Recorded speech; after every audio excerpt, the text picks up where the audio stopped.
The NFL draft is finally over, and let me tell you, as a Packer fan, the Packers absolutely crushed this draft, and I cannot be any happier what the Packers did this year.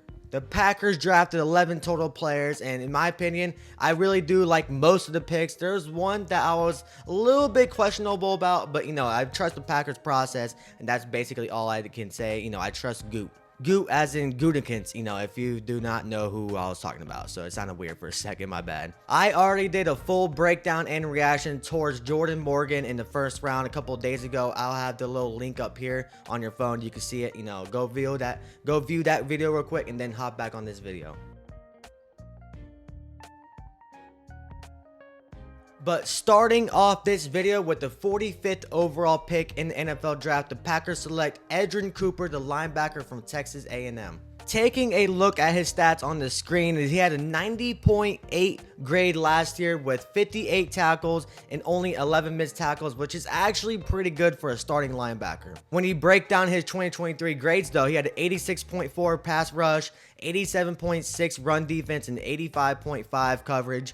And I mean, that's basically all way above average grades, and I completely cannot be any happier with the pick. Now, that linebacker duo with Quay Walker and now Edgerrin Cooper is going to be absolutely lethal. Quay Walker has a really high ceiling still. He hasn't hit his potential yet, but now since we got a new defensive coordinator and a new scheme, maybe this is going to bring our linebackers more powerful, basically. And like I said, it's going to be a nasty duo next year. He's 6'3", 230 pounds, and he's only 22 years old, so he has a lot of time left in the NFL. But looking at the Pro Football Focus's pros and cons, the only cons he really has is that he can be manipulated by the pre-snap. So, that's kind of big, especially with the quarterbacks in the NFL. They like to do a lot more pre-snaps, play action like that. So hopefully he can really readjust with that in the NFL. But I don't think that's too big of a concern. And they also say that he reacts more than he anticipates. So yeah. With the 58th overall pick in NFL draft, the Packers selected Javon Boward, from Georgia, the safety. And I could not be any happy with this pick either. He was graded a 82.8 in 2023 with only 7 missed tackles and 45 tackles, and this dude is complete ball hawk in the passing game. Taking a look at his stats in 2023, he had an 88.4 coverage grade, but he also had a 67.1 run defense grade, which is above average, but not too good. He had 2 interceptions in college last year, 7 forced incompletions, and a passing rating of a 34 is just nasty as a safety. Now, him and Xavier McKinney in that backfield is a lot better than it was last year with Savage and Rudy Ford and Jonathan Owens. This safety room is completely revamped, and I cannot be any happier, like I said. And he's one of these guys that can play in the slot. He plays a lot in the box, and the Packers love versatile players. And if you can see later in this draft, the Packers just love versatile players because they just, you'll see later in the video. But he's only 21 years old.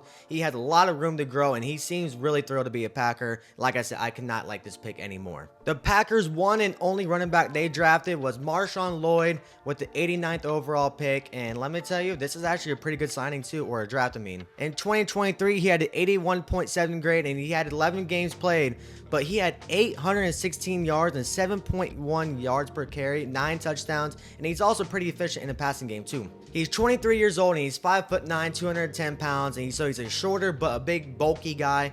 And the Packers, that's perfectly what they needed.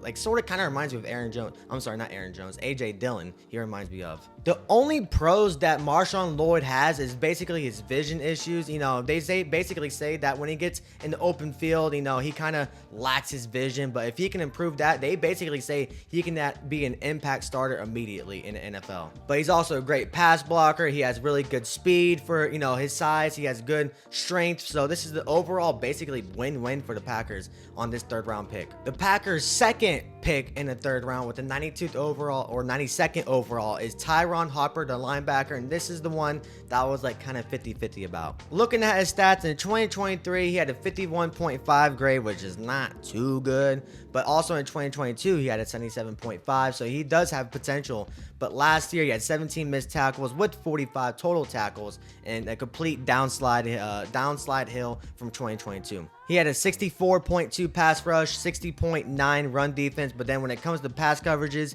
he is no bueno, and that's a big concern for the Packers. But, you know, the other two linebackers, you know, Quay Walker and now Edgerrin Cooper are really good pass coverages, and he possibly is going to be like the number 3, number 4 middle linebacker, and we still needed linebacking depth, so I really do like the overall pick of it, but, you know, when it comes to the player, like, you know, Hopper, I don't think it was a too good of a pick. I don't know. I could be wrong in the future. But I think this pick was probably more for a special teams player because the Packers still need some kind of special team player. We did sign Tyler Davis, but, you know, special teams is always a big need for the Packers, and because they kind of suck. But like I said, you know, he's a speed guy. He has a lot of potential still, but, you know, basically number 3, number 4 middle linebacker, and probably a special team starter. So I'm not too mad about the pick, basically for that reason. With the first pick in the 4th round for the Packers ended up selecting Evan Williams, a safety from Oregon. And there was not too many stats on the internet out there. You know, I had to do a lot of research, and there was not too much research, so I'm kind of, you know, limited with him. But like I said, you know, my stats were limited with him. He was also a projected 6th round pick. He had a couple interceptions with Fresno State. You know, last year he didn't have any interceptions, but like several tackles.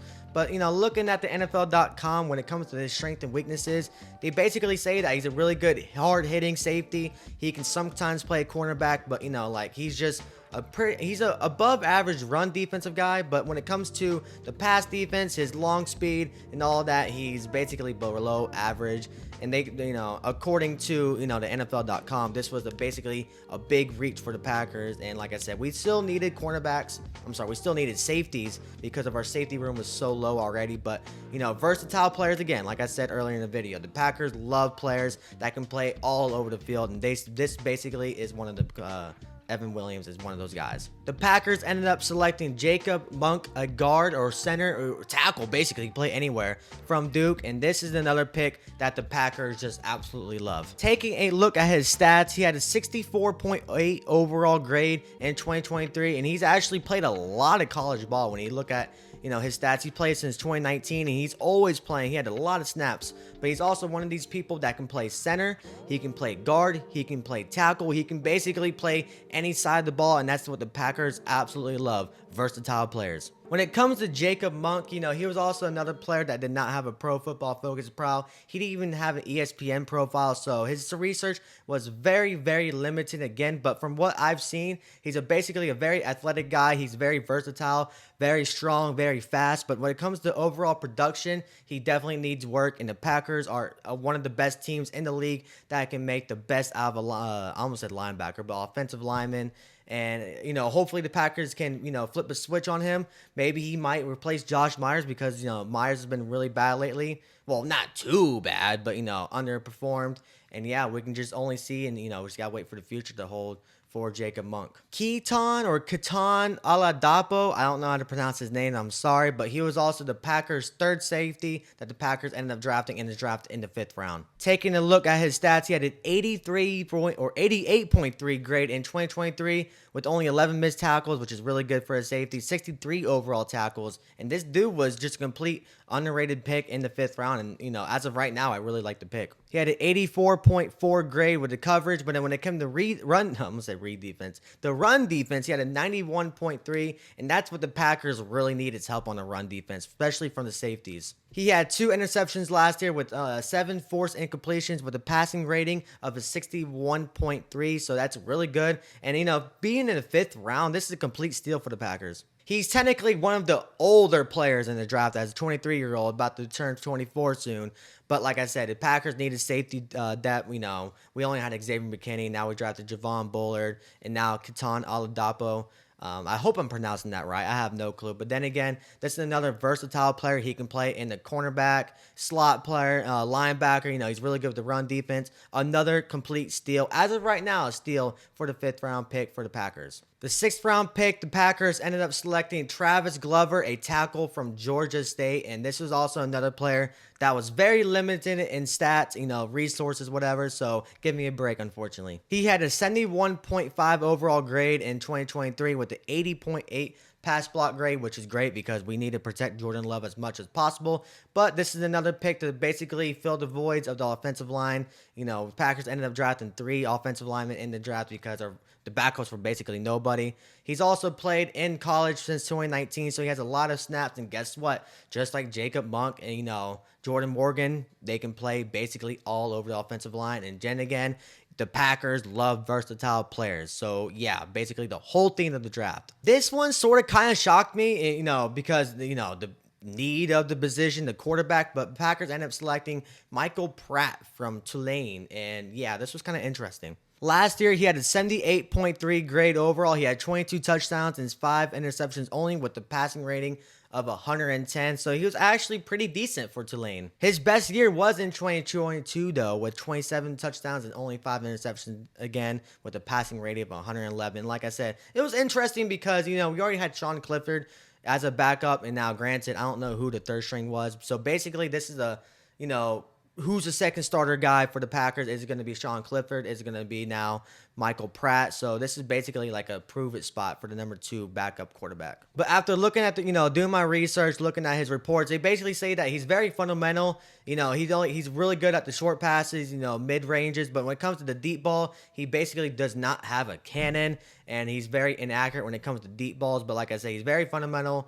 His football IQ is very high, so that's pretty good for the Packers. The very last pick for the Green Bay Packer was Kalen King, and now hopefully the last name King doesn't implement our last player King because... But anyways, I think this is probably one of the biggest steals for the Packers in the draft so far.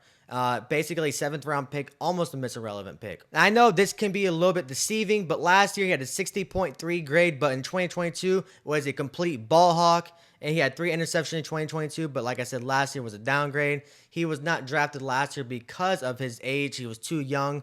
So he was basically a projected first-round pick when it came to beginning of 2023, but he ended up falling off a little bit. He had a couple of injuries, and I think that if he can completely revamp himself, get healthy, this is going to be a complete steal of the draft. You never know because, he was projected first round pick in 2022. But like I said, injuries happen. And yeah, it is what it is. But as long as if he can even make the practice squad, well, not the practice squad, the overall roster, that'd be a huge grade for him or a huge upgrade for him. It's a 7th round pick. The 7th round picks are really hard to make the roster. And like I said, I hope this Packer pick ends up being a complete steal. But that wraps up this video. If you do like it, hit that like button, comment down below your biggest reaction of the Packers draft. Whoever you liked, whoever you disliked, whatever. And I'm out of here. Deuces.